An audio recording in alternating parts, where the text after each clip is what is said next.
আজি ৰাতিপুৱাই মাছ ধৰিবলৈ বুলি আহিছোঁ দেই। ৰাতি মানে বহুত ডাঙৰকৈ বৰষুণ আহিলে, সেইটো কাৰণে ৰাতিপুৱা শুই উঠিয়ে দেখিছে নহয় এফালে মাছ চাবলৈ বুলি আহিলোঁ।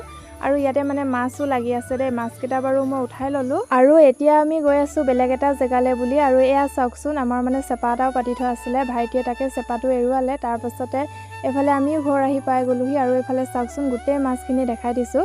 আৰু মাছখিনি ধোৱা নাই যে, সেইটো কাৰণে লেতেৰা হৈ আছে বাৰু। আৰু এইফালে মায়ে দুটামান মাছ বাছি পেলাই এয়া বনাবলৈ বুলি লৈছে।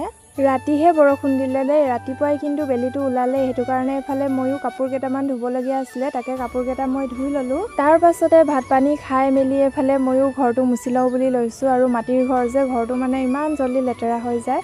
আৰু ৰাতিপুৱাই যদি মুচি নলওঁ তেতিয়া মানে ঘৰটো নুশুকায়ো, ভিতৰত মানে সোমাবই নোৱাৰি। সেইটো কাৰণে মানে ঘৰটো ৰাতিপুৱাই মুচি ল'ব লগা হয়। আৰু ঘৰটো মুচি এটাইছিলোঁ, সেই বৰষুণ মানে আকৌ আহিলে আৰু অকণমান মানে ডাঙৰকৈ বৰষুণ আহিলে। আৰু এইফালে মোৰ হাতৰ অৱস্থা চাওকচোন, বহুত টাইমলৈকে ঘৰটো মুচি থাকিলোঁ যে হাতখন মানে এনেকুৱা হৈ গ'ল। অকণমান সময় পাছতে মানে বৰষুণটো এৰিয়ে দিলে দেই। তাৰ পাছতে ময়ো মধুৰিআম কেইটামানকে পাৰোঁ বুলি আহিলোঁ। আৰু এইফালে চাওকচোন, মধুৰিআম কেইটামান পাৰি ল'লোঁ। আৰু এইফালে চাওক, পকা পকা কেইটামান পায়ো গ'লোঁ।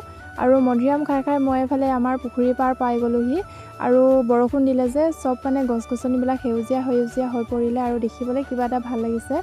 বাৰু যি কি নহওক, আজিৰ মিনি ব্লগটি ইমানতে শেষ কৰিছোঁ। বাই।